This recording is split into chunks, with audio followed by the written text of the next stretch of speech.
നമസ്കാരം, ദീപിക ന്യൂസിലേക്ക് സ്വാഗതം. പ്രധാന വാർത്തകൾ. 10 ദിവസത്തിലേറെ നീണ്ട ചർച്ചകൾക്കും അനിശ്ചിതത്വത്തിനും ഒടുവിൽ വി.ഡി. സതീശനെ കോൺഗ്രസ് ഹൈക്കമാൻഡ് കേരളത്തിന്റെ അടുത്ത മുഖ്യമന്ത്രിയെ പ്രഖ്യാപിച്ചതിന് പിന്നാലെ സത്യപ്രതിജ്ഞയ്ക്കുള്ള തിരക്കിട്ട ഒരുക്കങ്ങൾ തുടങ്ങി. വി.ഡി. സതീശൻ മുഖ്യമന്ത്രിയായി തിങ്കളാഴ്ച സത്യപ്രതിജ്ഞ ചെയ്യുമെന്നാണ് വിവരം. തിങ്കളാഴ്ച രാവിലെ 10-ന് സെൻട്രൽ സ്റ്റേഡിയത്തിലാണ് സത്യപ്രതിജ്ഞാ ചടങ്ങ്. വൻ വിജയം നേടി അധികാരത്തിലെത്തിയ സാഹചര്യത്തിൽ പ്രവർത്തകരുടെ വൻ പങ്കാളിത്തത്തോടെ തന്നെ സത്യപ്രതിജ്ഞാ ചടങ്ങ് നടത്താനാണ് പാർട്ടിയുടെ തീരുമാനം.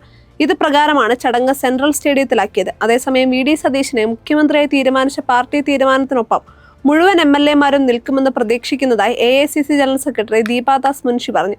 എം.എൽ.എമാരും മുതിർന്ന നേതാക്കളും പറഞ്ഞ അഭിപ്രായം ഹൈക്കമാൻഡിന് മുന്നിലെത്തിച്ചു. ഹൈക്കമാൻഡും നിരവധി പേരെ വിളിപ്പിച്ച് അഭിപ്രായം തേടിയെന്നും ദീപാദാസ് മുൻഷി പത്രസമ്മേളനത്തിൽ അറിയിച്ചു. പാർട്ടി ഏൽപ്പിച്ചത് വലിയ ഉത്തരവാദിത്തമെന്ന് നിയുക്ത മുഖ്യമന്ത്രി വി.ഡി. സതീശൻ. തന്നെ താനാക്കിയത് ടീം UDF ആണെന്നും അദ്ദേഹം പ്രതികരിച്ചു. മുഖ്യമന്ത്രി പദം ദൈവനിയോഗമാണ്, അല്ലാതെ തന്റെ നേട്ടമല്ല. ചെന്നിത്തലയും KCയും അടക്കം എല്ലാവരെയും വിശ്വാസത്തിലെടുക്കുമെന്നും അദ്ദേഹം പറഞ്ഞു. ചെന്നിത്തല തനിക്ക് പ്രിയങ്കരനായ നേതാവാണ്. KC വേണുഗോപാൽ തനിക്ക് പൂർണ്ണ പിന്തുണ നൽകി. ഒരാൾക്ക് ഒറ്റയ്ക്കൊന്നും ചെയ്യാനാകില്ല. ടീമായി പ്രവർത്തിക്കണമെന്നും സതീശൻ വ്യക്തമാക്കി. മന്ത്രിമാർ ആരൊക്കെയാണെന്ന് പാർട്ടി തീരുമാനിക്കും. ഇക്കാര്യത്തിൽ കൂട്ടായ തീരുമാനം ഉണ്ടാകുമെന്നും സതീശൻ കൂട്ടിച്ചേർത്തു. വി.ഡി. സതീശനെ മുഖ്യമന്ത്രി സ്ഥാനത്തേക്ക് തെരഞ്ഞെടുത്ത ഹൈക്കമാൻഡ് തീരുമാനത്തെ താൻ സന്തോഷപൂർവ്വം സ്വാഗതം ചെയ്യുന്നെന്ന് KC വേണുഗോപാൽ. സതീശന് ഹൃദയം നിറഞ്ഞ അഭിനന്ദനവും സർക്കാരിന് എല്ലാ പിന്തുണയും അറിയിക്കുന്നു. പല ഘടകങ്ങൾ പരിഗണിച്ച ശേഷമാണ് പാർട്ടി തീരുമാനമെടുക്കുന്നത്. താൻ അടിയുറച്ച കോൺഗ്രസുകാരനാണ്. പാർട്ടിയാണ് തനിക്ക് ഏറ്റവും വലുതെന്നും KC പറഞ്ഞു. പാർട്ടിക്ക് മുകളിൽ വളരാൻ താൻ ഒരിക്കലും ശ്രമിച്ചിട്ടില്ല. ത്രിവർണ്ണ പതാക പുതപ്പിച്ച് മരിക്കണമെന്നാണ് തന്റെ ആഗ്രഹമെന്നാണ് എപ്പോഴും പറയാറെന്നും KC കൂട്ടിച്ചേർത്തു.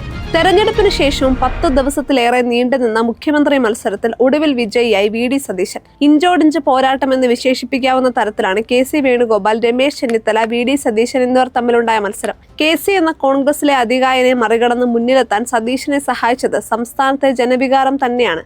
കേവലം എം.എൽ.എമാരുടെ ഭൂരിപക്ഷം എന്നതിലുപരി കേരളത്തിലെ പൊതുസമൂഹത്തിന്റെ വികാരവും മുന്നണിയിലെ മറ്റു പാർട്ടികളുടെ താല്പര്യവും കണക്കിലെടുത്ത് ഒടുവിൽ സതീശൻ എന്ന പേരിലേക്ക് തന്നെ കോൺഗ്രസ് നേതൃത്വത്തിന് എത്തേണ്ടി വന്നു.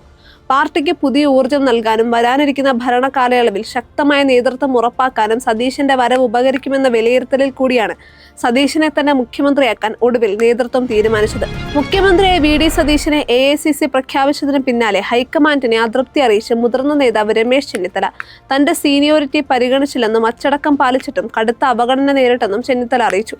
വി.ഡി. സതീശനെ മുഖ്യമന്ത്രിയായി തെരഞ്ഞെടുത്തതിന് പിന്നാലെ രമേശ് ചെന്നിത്തല തലസ്ഥാനം വിട്ടതായി അറിയുന്നു. ഉച്ചയ്ക്ക് ശേഷം നടക്കുന്ന നിയമസഭാ കക്ഷി യോഗത്തിൽ ചെന്നിത്തല പങ്കെടുക്കില്ല. അദ്ദേഹം ഗുരുവായൂരിലേക്ക് പോയതായാണ് വിവരം. നിയമസഭാ തെരഞ്ഞെടുപ്പിലെ UDF വിജയത്തിന്റെ രാജശില്പി KC വേണുഗോപാലാണെന്ന് SNDP യോഗം general secretary Vellappally Natesan.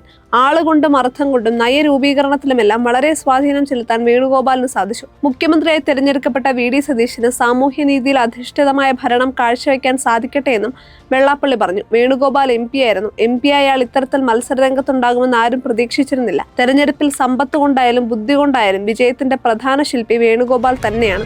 VD. സതീശനെ മുഖ്യമന്ത്രിയെ പ്രഖ്യാപിച്ചതിന് പിന്നാലെ പ്രതികരണവുമായി NSS general secretary G. Sukumaran Nair.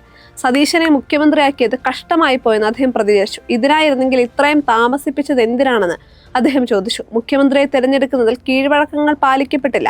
ഇക്കാര്യത്തിൽ ലീഗ് ഇടപെട്ടത് ശരിയായില്ലെന്നും സുകുമാരൻ നായർ പറഞ്ഞു. NSS ജനറൽ സെക്രട്ടറി സുകുമാരൻ നായരും വെള്ളാപ്പള്ളി നടേശനും നേരത്തെ തന്നെ വി.ഡി. സതീശൻ മുഖ്യമന്ത്രി കസേരയിലേക്ക് വരുന്നതിൽ അതൃപ്തരായിരുന്നു.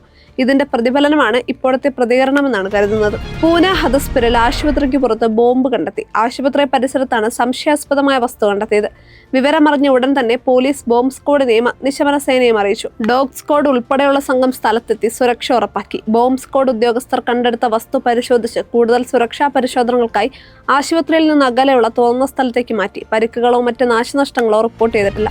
കുവൈറ്റിൽ മലയാളി വിദ്യാർത്ഥിനി കെട്ടിടത്തിൽ നിന്ന് വീണു മരിച്ചു. എറണാകുളം പെരുമ്പാവൂർ ചിറക്കറ മുറ്റത്ത് ബിജു സി മാണി, ലിബി ബിജു ദമ്പതികളുടെ മകൾ ഫെബ ബിജു മാണിയാണ് മരിച്ചത്. അബ്ബാസിയ ഹൈവേ മാർക്കറ്റിന് സമീപം ബുധനാഴ്ച വൈകിട്ട് 3:30യോടെയായിരുന്നു സംഭവം.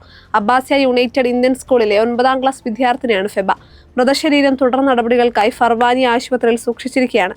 സഹോദരി അന്ന ബിജു. സംസ്കാരം പിന്നീട്. ഇതോടുകൂടി പ്രധാന വാർത്തകൾ അവസാനിച്ചു. സത്യസന്ധമായ വാർത്തകൾ അറിയാൻ ദീപിക ന്യൂസ് ഫോളോ ചെയ്യൂ.